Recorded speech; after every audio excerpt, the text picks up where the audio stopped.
কাশিদাসী মহাভারত আদি পর্ব ৮ নাগগণের উৎপত্তি ও অরুণের জন্ম। মুনিগণ বলে, কহ ইহার কারণ। ভগিনীকে দিল নাগ কোন প্রয়োজন। মুনি হেতু কি কারণে কন্যার উৎপত্তি। বিস্তারিত সব কথা কহ পুনঃ সৌতি। সৌতি বলে, অবধান কর মুনিগণ। বাসুকি দিলেন ভগ্নী যাহার কারণ। দক্ষের দুহিতা কদ্রু বিন্তা সুন্দরী। স্বামী কশ্যপেরে দহে বহু সেবা করি। তুষ্ট হয়ে বলে মুনি, মাগ দহে বর। ইহা শুনি কদ্রু বলে জুড়ি দুই কর।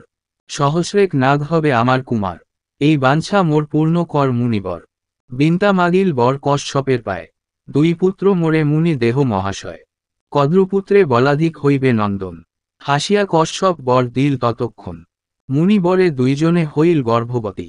দহি আশ্বাসিয়া বনে গেল মহামতি। কতদিনে দুইজনে প্রসব করিল। সহস্রেক ডিম্ব প্রসবিল বিন্তা সুন্দরী। রাখিল সকল ডিম্ব স্বর্ণপাত্রে ভরি। ৫০০ বৎসরে জন্মিল নাগগণ। মুনি বরে পায় কদ্রু সহস্র নন্দন। বিন্তা দেখিয়া তাপ হৃদয়ে ভাবিল। এককালে দুইজনে ডিম্ব প্রসবিল। সহস্র পুত্রের কদ্রু জননী হইল। কি হেতু না জানি মোর পুত্র না জন্মিল। এই ভাবি এক ডিম্ব বিন্তা ভামিল। তাহাতে লোহিরবর্ণ পুত্র যে জন্মিল। অর্ধাঙ্গ বিহীন হইল পক্ষীর আকার। ক্রোধ করি জননীকে বলিল কুমার। পরপুত্র দেখি হিংসা জন্মিল হৃদয়ে। অকালে ভাঙ্গিলা ডিম্ব পূর্ণ নাহি হয়ে। অঙ্গহীন করি মোরে জন্মাইলা তুমি। সেই কারণে জননী শাপিব তোরে আমি। যে ভগিনী পুত্র দেখি হিংসা হইল মনে। হইয়া তাহার দাসী সেব চিরদিনে। এই ডিম্বে আছে যে বা পুরুষ রতন। তাহা হইতে হবে তব শাপ বিমোচন। মহাবীর্যবান বীর এই ডিম্বে আছে। অকালে আমায় প্রায় ভাঙ্গি ফেল পাছে।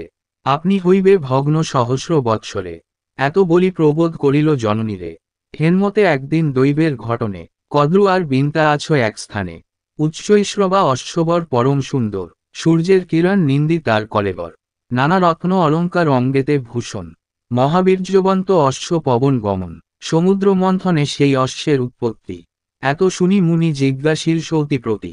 সমুদ্র মন্থন হইল কিসের কারণ। কহ শুনি বিস্তারিয়া সুতের নন্দন।